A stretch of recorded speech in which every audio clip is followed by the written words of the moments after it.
Episode 161। Disclaimer. दोस्तों, मैं आप सभी को बता दूं, ये कहानी पूरी तरह काल्पनिक है। ये सिर्फ दर्शकों के मनोरंजन के लिए बनाई गई है। इसमें दर्शाए गए सभी पात्र, नाम, उत्पाद और घटनाएं पूरी तरह काल्पनिक है। ये कहानी किसी भी तरह से किसी भी व्यक्ति के भावनाओं, ऐसी कहानी सिर्फ आरके पॉकेट एफएम पर मिलेगी। प्रथाओं, परंपराओं और विश्वासों के अपमान नहीं करती है। और कहानी में बताए गए सभी चीजों का मात्र कहानी के लेखक द्वारा बनाई गई लेख की अपनी एक कल्पना है। तो दोस्तों, मैं आपको आगे बता दूं, अगर आप हमारे वीके नोवस्टरी 2.0 चैनल पर नए हैं तो वीडियो को भर भर लाइक और चैनल को सब्सक्राइब करना ना भूले। धन्यवाद। तपस्या का ड्रामा। तपस्या की आंखों में नमी आ गई और वो उदास होकर बोली, डेविल, हम भले ही बचपन से कमजोर थे, हम ज्यादा उछल कूद नहीं कर सकते थे, पर हमने हमेशा ही अपने दर्द को ही अपनी ताकत बनाए। हम जब भी लड़ते थे बहुत बीमार हो जाते थे, पर फिर भी हमने कोशिश करना नहीं छोड़ी। हम चाहते थे हम राजपूतों की तरह लड़ते हुए मारे, जैसे हमारे पूर्वज थे। हमारे बहुत सारे दुश्मन थे जो हमें मरवाना चाहते थे, इसीलिए हम चाहकर भी खुद को कमजोर नहीं दिखा सकते थे। हमने हमेशा ही वो सब सीखा जिसे एक राजकुमार और राजकुमारी को सिखाया जाता था। मैंने उसमें भले ही महारत हासिल नहीं की थी, पर इतना तो जरूर सीखा था कि हम किसी से भी खुद को बचा सके। पर जब हमारा ऑपरेशन हो गया तो हम पूरी तरह से ठीक हो गए। तो हम पिछले 3 महीने से खुद को ट्रेन कर रहे हैं, क्योंकि हमें हमारे अपनों के खून का बदला चाहिए था और साथ में हमारा सब कुछ हमें वापस चाहिए था।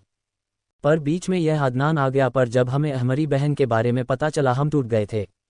वही रुद्र को भी लगा वो तपस्या के साथ कुछ ज्यादा ही रूड हो गया था। उसने तपस्या के फोरहेड पर किस किया और बोला, हम आपके साथ हूँ बच्चा, आपको फिक्र करने की जरूरत नहीं है। वही रुद्र की बातें तपस्या को बहुत राहत दे रही थी। उनका प्लान ही यही थी। वो लोग घर वालों के सामने वही कहे वो लोग नैना जी की वजह से घर छोड़कर जा रहे थे।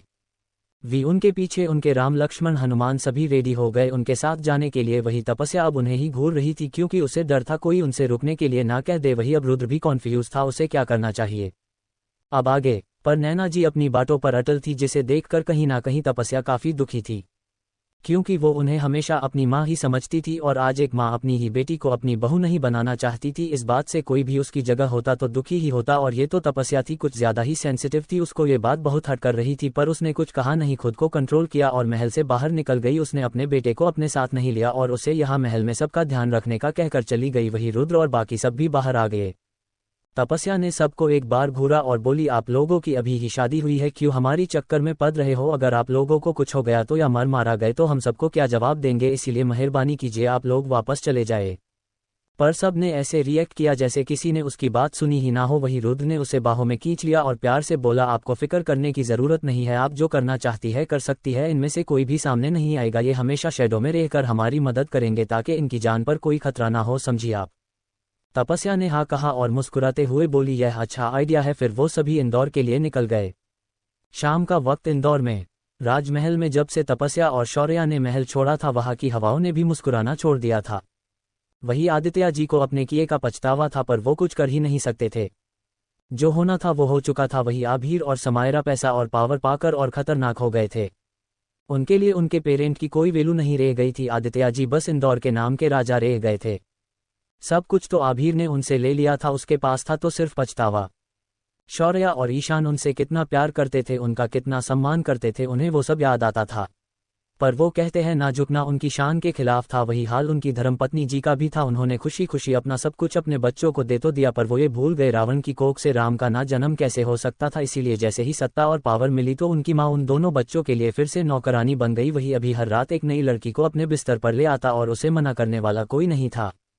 आदित्य जी आंखें होकर भी अंधे बन गए थे, जैसे उन्हें ना कुछ दिखाई दे रहा था ना सुनाई दे रहा था, पर उसके कान में अपने बाप के ही शब्द गूंज रहे थे, तुम्हें जो चाहिए था अपने भाई से मांग लेते, वो खुद तुम्हारी झोली में सब कुछ लाकर डाल देता। वो खुद इस गद्दी पर नहीं बैठना चाहता था, वो अपनी जगह तुम्हें बिठाना चाहता था गद्दी पर तुमने अपने भाई को समझा ही नहीं और अनजाने में भी आपनों के कातिल बन गए। वही आदित्य जी को वक्त के साथ अपनी हर गलती का एहसास था, पर अब देर हो चुकी थी। वो चाहकर भी सब कुछ ठीक नहीं कर सकते थे। जो बोया था उसे काटना तो पड़ेगा ही ना। और हद तो तब हो गई जब समायरा अपने साथ अरमान मालिक को अपने घर ले आई और अपने कमरे में ले गई, और उनकी माँ खुद उनके कमरे में खाना पहुंचाने गई, जहां वो दोनों बहुत ही अजीब सी हालत में थे, जिसे एक माँ का ना देखना ही बेहतर था। और जैसे ही उन्होंने कुछ पूछने की हिम्मत की तो समायरा ने उसे थप्पड़ मार दिया और गुस्से से बोली, दोबारा किसी के कमरे में आए तो नोक करके इजाजत लेकर अंदर आना। उसके बाद दोनों भाई बहन की बेशर्मी और बढ़ने लगी। वही अब जब तपस्या, शौर्या, विद्युत, मन्नत और रुद्र महल पहुंचे, बाकी सब बैकअप टीम थी जो कभी भी मदद के लिए पहुंचने वाली थी।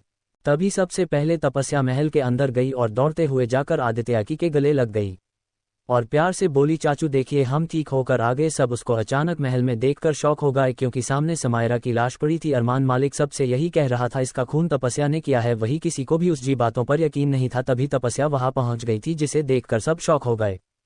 वही आदित्य जी को काफी सुकून मिला था तपस्या को फिर से अपने सामने देखकर। वही तपस्या ने भी प्यार से कहा, क्या हुआ है, आप लोग खुश नहीं हैं हमें देखकर?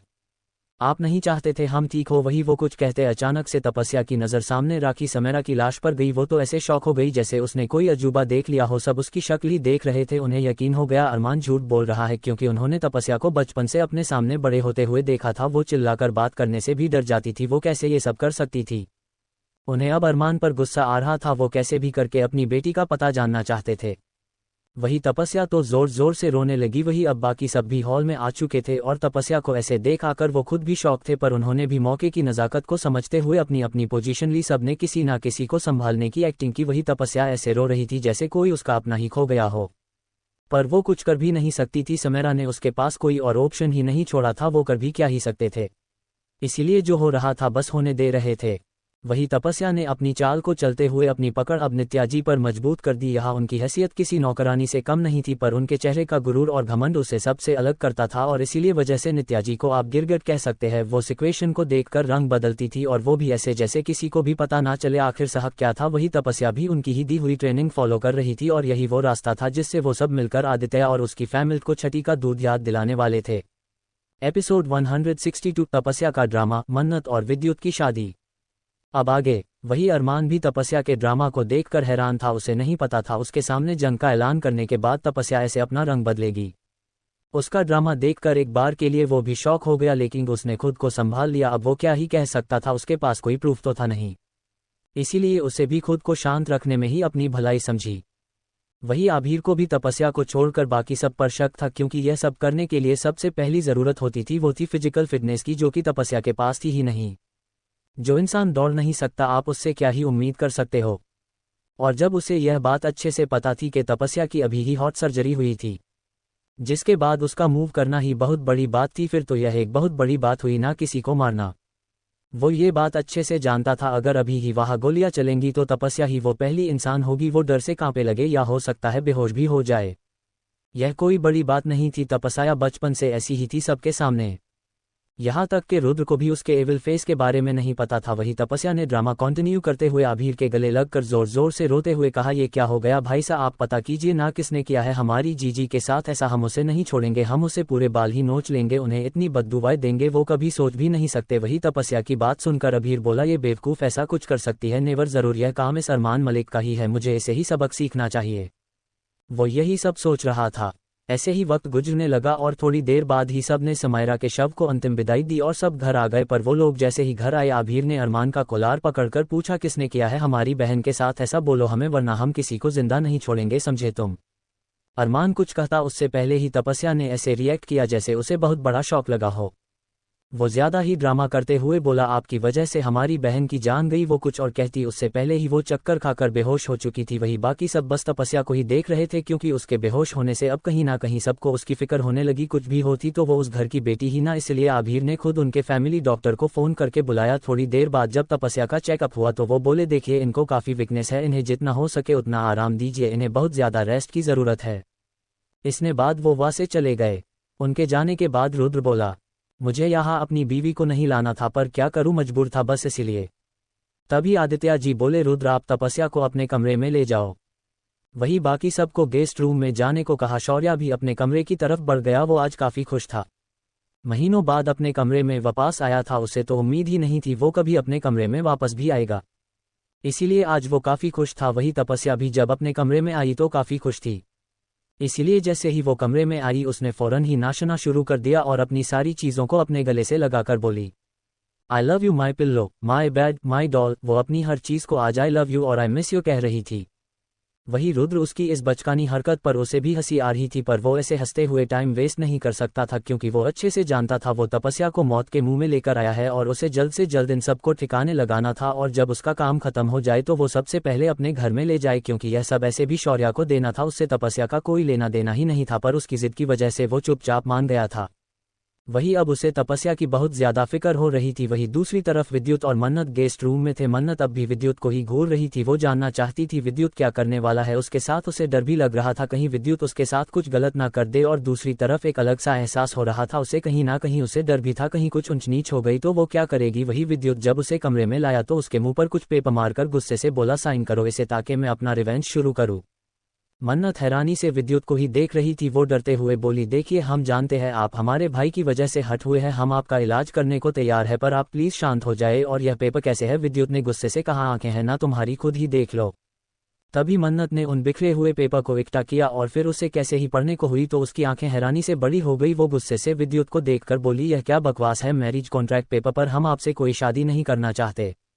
विद्युत ने अपने शर्ट के बटन खोलते हुए कहा, ठीक है मत करो साइन, मैं ऐसे ही सुहागरात मना लेता हूँ, फिर मौज ब्लेम मत करना। मैंने तुम्हारी इज्जत लूट ली क्योंकि मैंने बड़े प्यार से तुम्हें शादी का प्रपोजल दिया था, अब तुम्हें ही नहीं चाहिए तो ठीक है। विद्युत ने अपनी शर्ट निकाल कर फेंक दी जिससे मन्नत काफी डर गई और घबराते हुए उसने उसे रोकते हुए कहा, देखिए प्लीज रुक जाए ना, हम पेपर साइन कर देते हैं पर आप हमारे साथ इतना बना जुल्म नहीं कर सकते। तभी विद्युत बोला, मैं कोई जुल्म नहीं कर रहा हूँ, मैं सिर्फ बदला ले रहा हूँ मेरी दोस्त को हर्ट करने का और किडनैप करने का। वही अब मन्नत को समझ नहीं आया वो विद्युत को कैसे रोके अपने करीब आने से, इसीलिए उसने वो पेपर साइन करके विद्युत की तरफ बढ़ाते हुए कहा, अब तो मैंने ये पेपर साइन कर दिए हैं तो क्या आप अब हमें जाने दे सकते हैं? विद्युत ने उसकी बातों को इग्नोर किया और वही हवन कुंड बनाया और उसमें आग जलाकर मन्नत के साथ जबरदस्ती फेरे लिए, फिर गुस्से से उसकी मांग भी भर दी और उसके गले में मंगलसूत्र भी पहनी दिया और गुस्से से मन्नत के बालों पर अपने हाथों की पकड़ को कसते हुए बोला, अब से तुम मेरी लीगली वेडिड वाइफ हो तो मैं जो चाहूँ तुम्हारे साथ कर सकता हूँ और तुम कुछ भी नहीं कर पाओगी। यह बोलकर उसके फेस पर के एविल स्माइल आ गई। एपिसोड 163 से लेकर 164 तक रुद्र ने की विद्युत को समझाने की कोशिश। अब आगे वही मन्नत अब डर से कांप रही थी जिसका विद्युत पर कोई असर नहीं हुआ। वो गुस्से से बोला, अब से तुम सिर्फ मेरी हो, अगर गलती से भी किसी और के बारे में सोचा तो मैं तुम्हारी जान ले लूंगा, और एक बात, इस कमरे की बात अगर गलती से भी किसी के सामने आई तो वो तुम्हारे साथ जो होगा वो उससे भी बुरा होगा, समझ आया? इतना बोलकर विद्युत ने एक पैकेट मन्नत की तरफ बढ़ा दिया और गुस्से से बोला, 5 मिनट है तुम्हारे पास, जाओ जाकर इसे पहन कर आओ। मन्नत ने कुछ कहना चाहा पर विद्युत ने गुस्से से उसका गला पकड़कर कहा, सोचना भी मत, जाओ और इसे पहनकर आओ। मन्नत अब जोर जोर से रो रही थी पर विद्युत पर उसके आंसू का कोई असर नहीं हो रहा था।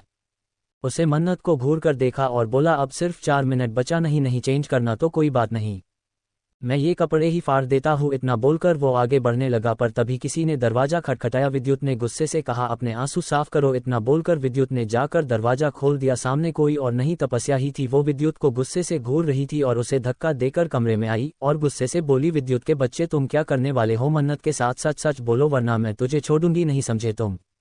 विद्युत ने प्यार से कहा, या जान तुम भी ना, क्या तुमको मुझे पर भरोसा नहीं है? और मैंने मन्नत से शादी कर ली है, देख ले तू खुद ही, अब जो होगा वो पति पत्नी के बीच में होता ही है, ना जान अब रुद्र भी तो तुम्हारे साथ। ऐसी कहानी सिर्फ आरके पॉकेट एफएम पर मिलेगी। विद्युत ने आगे की बात अधूरी ही छोड़ दी पर तपस्या ब्लश करने लगी और खुश होकर मन्नत से बोली, मन्नत ये तुमने बहुत ही अच्छा किया, तुम्हें पता है विद्युत है ना दुनिया का सबसे अच्छा इंसान है और अब तुम